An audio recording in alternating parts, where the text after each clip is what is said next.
Bonsoir mesdames et messieurs, vous tous qui êtes branchés en train de nous regarder à travers le monde sur votre chaîne YouTube BVN TV officielle, Bob Vela Ndongala.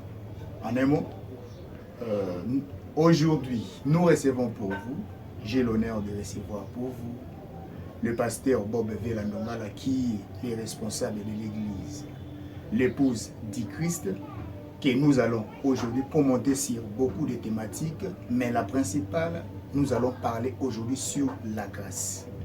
Qu'est-ce qu'est la grâce?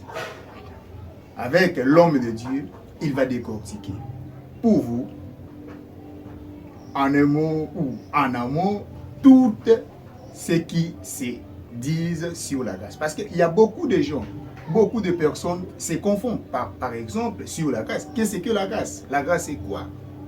Dieu est la grâce, et tantôt les autres disent que la grâce suffit, la grâce, elle est cela. Mais aujourd'hui, chers téléspectateurs, en intégralité absolue, vous allez découvrir et comprendre aujourd'hui qu'est-ce que la grâce.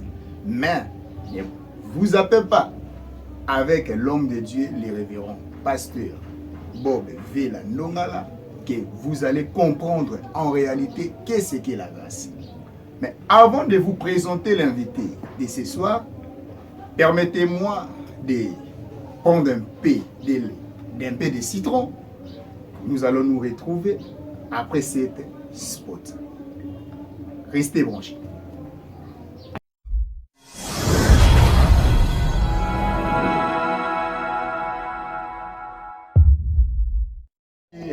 Bandeko ya régie pour l'élément boti ko balancer les biso ndenge to utai ko lobana bandeli ke to yambi lelo musai na nzambe pasteur Bob Vela ou la responsable de l'église épouse du Christ. Pasteur Bob Vela, bonsoir.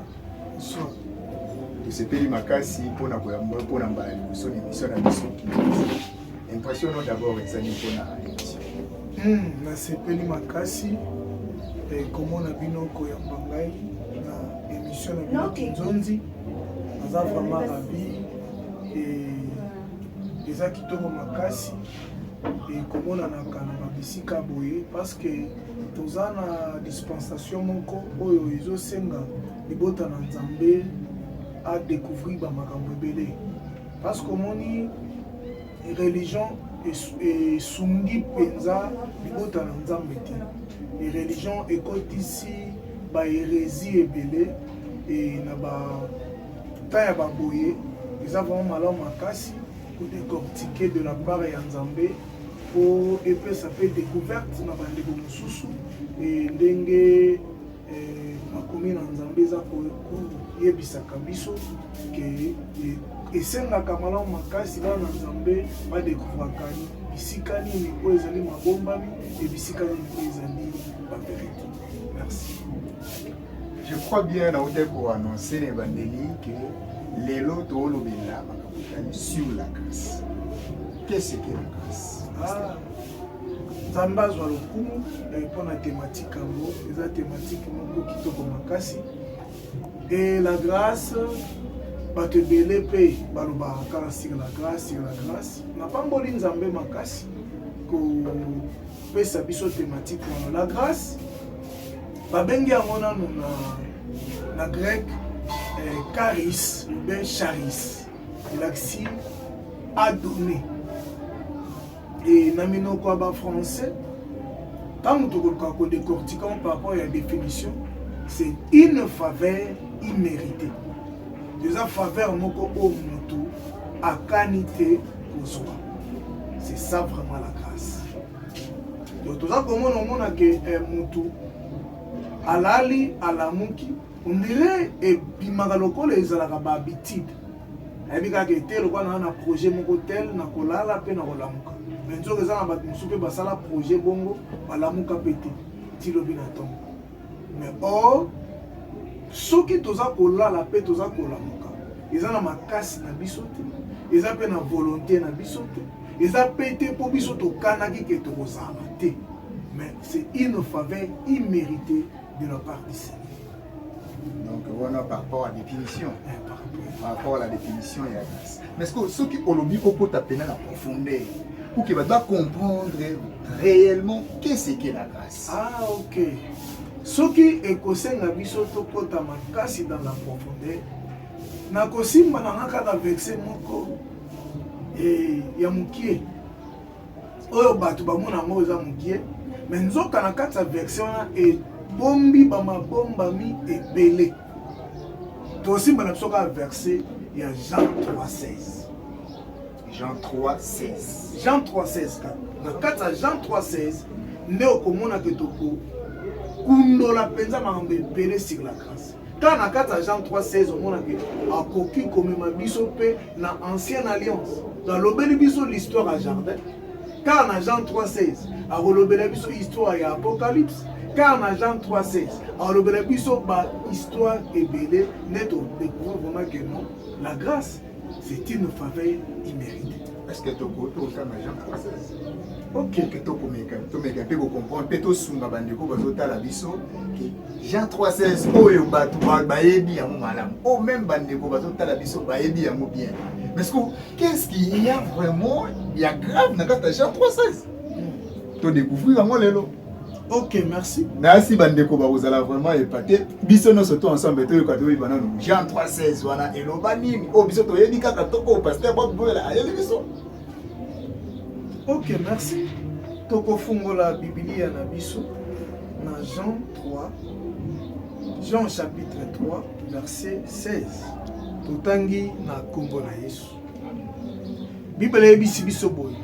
Car Dieu a tant aimé le monde qu'il a donné son Fils unique afin quiconque croit en lui ne périsse point, mais qu'il ait la vie éternelle. Wanesika evandisi makasi thématique na biso. Et par là, tu as pour comprendre que la grâce, comme c'est une faveur imméritée, na kati ya contexte na biso ya Jean 3,16, eza kobombela biso 4 choses. Donc, comme la grâce est une faveur imméritée, la grâce marche avec 4 choses. Première des choses, est un fils d'un fils. Troisième chose, nde eza kotalisa biso si la croyance. La croyance. Et quatrième, eza la vie éternelle. Donc voilà les 4 terrains oyo eza ko simbisa makasi to eza ko sala que to kota mozindo makasi sur notre thématique eza ko lobela sur la grâce. Donc on peut rappeler sur la bandeko sur les 4 thématiques aujourd'hui à liboso. Et thématique na biso ezali sur la grâce. Mais la grâce aza ko tambola na 4 choses. 4 choses. Première chose, ezali l'amour du Père. Donc l'amour du Père est Nicolobadini. Vous allez simple parce qu'il faut qu'on expliquer, va comprendre la profondeur. L'amour du Père. Qu'est-ce que c'est là l'amour du Père? Ok. L'amour du Père est aligné. Notre Dieu est amour. Donc, comme on a yéna nzambe, donc comme on a ezali amour. Donc, comme on a que tokozonga na jardin. Na jardin d'Éden, Bible eza koyebisa biso ke tangu nzambe akeli biloko nyonso. Et il a placé Adam dans le jardin. Donc comme Batmoussous balobaka ote nzambe asalaki mutu na jardin te. Mutu basala na jardin te. Tasalama libanda ya jardin. Et nzambe tango ayebi na ko façonner mutu ayeme na ko placer na kati ya jardin. Pasteur, l'idée ça na relancer. Na relancer mo. Obi ke loko zolo beza motu ya makasi. Comment biso nyonso toyebi nzambe akeli mutu na kati ya jardin d'Éden. Comment yo lobi ke mutu asalamaki libanda ya jardin? Ne ko expliquer biso na loko. Oui. Omoni marabanzambe eza différent na kotanga journal. Eza différent na maramba musique. Marabanzambe il faut soubassement na biso ezala les écritures. Lorsque marabanzambe soubassement eza écriture te, eza sous marabanzambe. Qu'est-ce que dit les écritures par rapport que mutu akela maki libanda ya jardin? Les écritures azoye bisabiso malam. Azolo que tout ce que Dieu a créé ezalaki malam. ntango nzambe akeli biloko nyonso après aye kokela mutu. Aye kokela mutu le 6e jour. Et lorsque akeli mutu, il le plaça dans le jardin. Donc voilà le critique de Nazo Ibisabiso. Donc nzambe akeli mutu, après avoir kokela mutu, et il le plaça l'homme dans le jardin de Dieu pour cultiver et garder. Il faut que ça fait sauter moi ma référence. On a bandé au bazolanda biso. Bazala quand même outillé. N'a-ba référence biblique. L'homme, Dieu créa l'homme et il le plaça dans les jardins. On fait ça biso pour référence pour que bandé au bazolanda biso bazala outillé. Attends autant à mais on peut s'y en rapidement parce que télévision pèse un moment. Oui, qu'on peut sa référence et un problème T. Mais tellement télévision le rôle des Akangonga, il y a un moment où toujours kende moi lombango. Mais qu'on peut sa référence, on peut sa mission référence. Et donc on a biso peut kokende, toza kokende na biso. Après aussi les attentes on peut sa nom sa souka. Mais na kokina on peut sa référence pour et sous na biso pour nango. OK, toko ko évoluer. Donc continue à donc on est na banda koloba. Et maintenant esali que nzambe lokola za bolingo a placé Adam dans le jardin et a pécipé Adam par loi. A pécipé Adam par loi. Et bien c'est que t'es nion sokolia. Mais quant à l'arbre de connaissance du bien et du mal, yo pour toucher yangote. Et Adam peut avant qu'il sous na Ève et que ça là que Ève aille pour séduire. Nyoka pardon aye ko séduire Ève et Ève aussi dans son tour aye pe ko pesa to ko la qui s'appelle fruit et pas ya Adam. Mais comment on que tangu Adam ba tomber ba comprendre que bazali sous na gloire te oyo nzambe ayebela kiba. C'est pourquoi mon nzambe tant pour nzambe bande ko ya à chaque fois na butu ko solo la na mutu. Moi, quand Nzamba y est maintenant, tout na Adam, Adam, où es-tu? Est-ce que Nzamba pensa bande comme na Adam t'était? Nzamba bande sous comme na Adam t'était par rapport aussi, il y a parole au Nzamba loba avant toutefois à créer monde. Alors qu'il créons l'homme à notre image et selon notre ressemblance. Donc Adam a perdu l'image réelle et la ressemblance totale de Dieu. C'est pourquoi Dieu a dit à Adam, Adam, où es-tu? Et ça te dit que Adam t'entendait comme on a. Mais ce qu'on a comme on a Adam étant que l'image et ressemblance de Dieu. Adam va comprendre bongo, va monique baza bolumbu et baluki maintenant va faire Olivier pour se couvrir. Et le Dieu maintenant par son amour véritable amoni que te ba fei wana Olivier eko kaukata eko kweyaka donc ba kozalaka toujours na posa ya elamba parce que baza déjà ni nzambe mena ake ko boma mwana na mpate abobi mwana na mpate azui poso ya mwana na mpate alatisi bango nde abimisi bango na jardin. Donc malgré le péché il y a un moment où besoin de sabiso là où le péché abonde l'Esprit de Dieu surabonde. Ou la gloire ou la grâce de Dieu surabonde. Bon. Donc, ils ont accepté que dans le moment de grâce, il faut pas dans le péché. Mais dans la grâce, ils ont ayeba ko maniola to ayeba ko tambola malamu po apika bolamu ya nzambe. Pasteur, moi question moko eza. Ce qui est la Bible bien, n'andenge tozora pe enseignement mususu ya ba serviteurs de Dieu différentes ainsi de suite. Toyebi biso nyonso la grâce et yaki plus na moment oyo yo Yesu Masi atango ayaki. Neto mesa toyeba yango. So la grâce nzoke bandaka la depuis jardin d'Éden. Tout la grâce à moi ezaka na nzela Yesu Masi ndenga ayaki. Qui a aboli loi. OK. Au moment où tu comprendre que les ans est l'eau mon côté et salama sans caca et donc et salamika ande ngwanate les ans est bandé na mon pesuka na nzambe ba obenga l'alpha et oméga donc abandi likambu pour que le peko achever Et comme pe mokolo mususu soki nzambe apesi biso grâce to yesu ka na plateau na bino tolobela pe sur le sali. Au moment que les sali, biso tokanza que les sali eye kaka na nouvelle alliance te. Nzoka les sali e banda Genèse. Ti Apocalypse. Mais de Genèse à Apocalypse, toza na 5 terrains il y a les sali. Donc les sali en préparatif et banda na jardin d'Éden. Comme aussi la grâce et bandi na jardin d'Éden. Donc parce que par rapport à la définition de Douti Kolobo, que c'est une faveur imméritée. Oh, Adam aussi a obtenu faveur du Bosso Nanza. Parce que nous avons dit que non, ce qu'on a dit toujours fait à Olivier et Kauka. A Ozala toujours n'a pas ça en opé Kobe. Il y a un moment où on a pâté. Oh, comme on a pâté, c'est aussi la préfiguration de Jésus-Christ. Oh, il faut Azala immoler. Oh, il y a la chair d'homme. Enfin que Batouba comprendre un malin. Oh, kolata la chair d'homme, Aza quoi apporter maintenant la souffrance d'un peuple. Donc,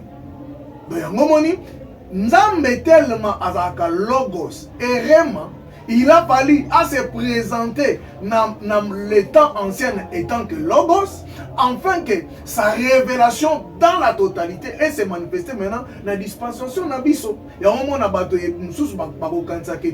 grâce est kaka dans la dispensation oh ton la nouvelle alliance oh la grâce et zala banda dans le temps ancien. Donc depuis jardin d'Éden la grâce est zala qui déjà. Au moment que même Nzambe abimisi mutu na jardin. Mais Nzambe zala ka na souci mutu.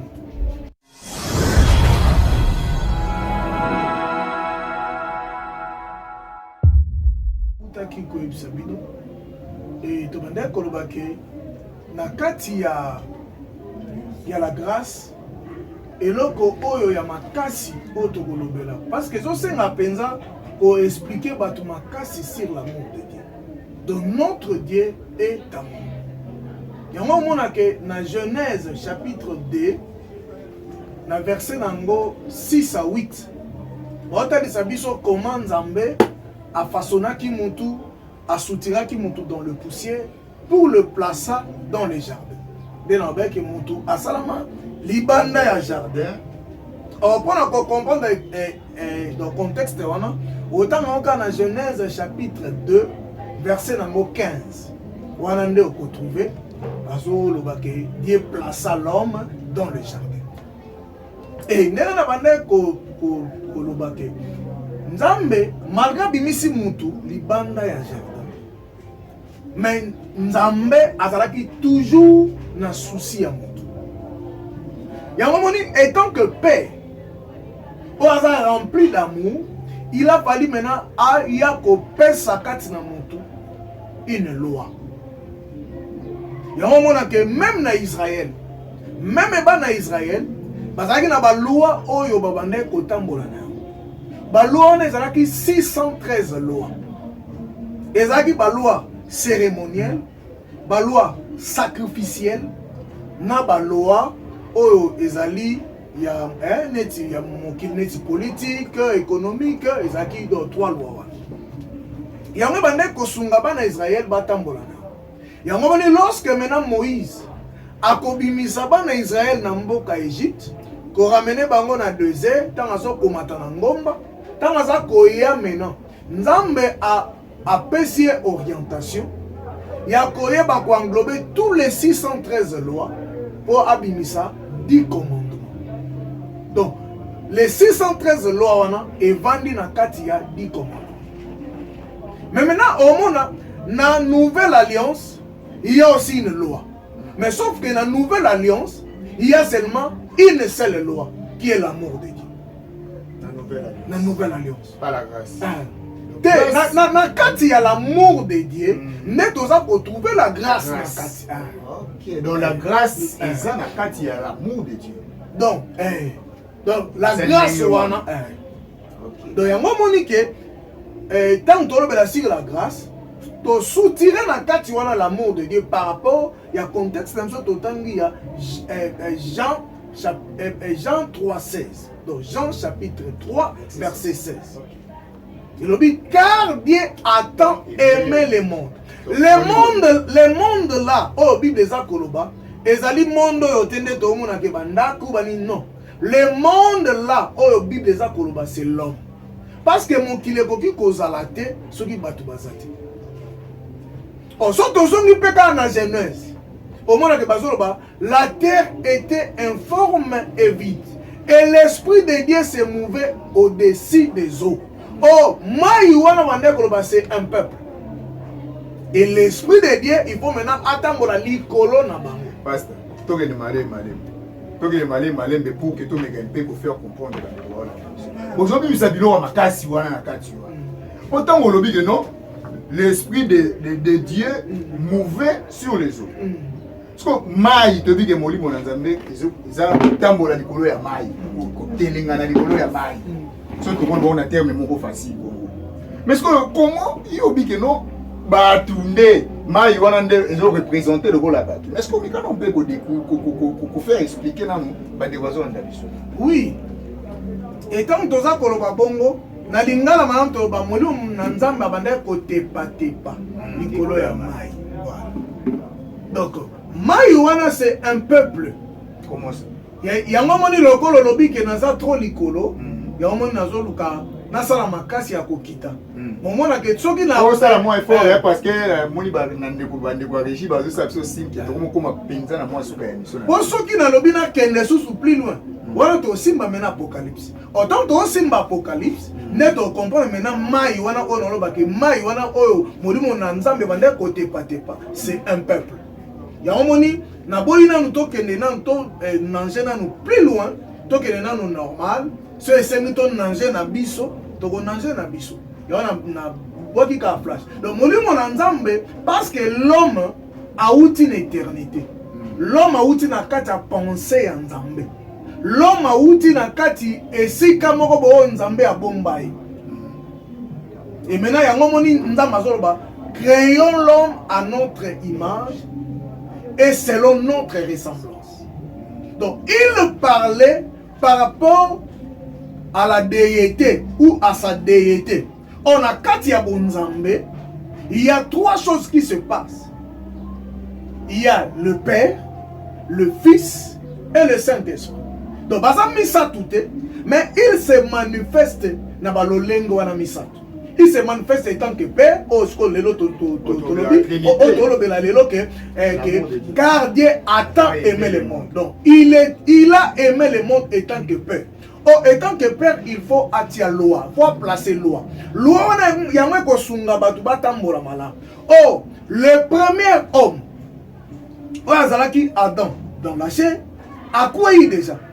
Oh, à côté de l'issoussou, batu nyonso ba quoi non. Oh, comme il a fallu la manifestation de la grâce, une faveur imméritée, et s'est manifesté, il a fallu maintenant appeler ça une loi. Donc, dès tout le monde na katsanda, au moins na katsandaku, papa zotia loi, alors à partir d'aujourd'hui, na lingi soute mutoya kareta, na lingi namona kanandaku na ngai, ordre ezalaka boye, c'est aussi Dieu.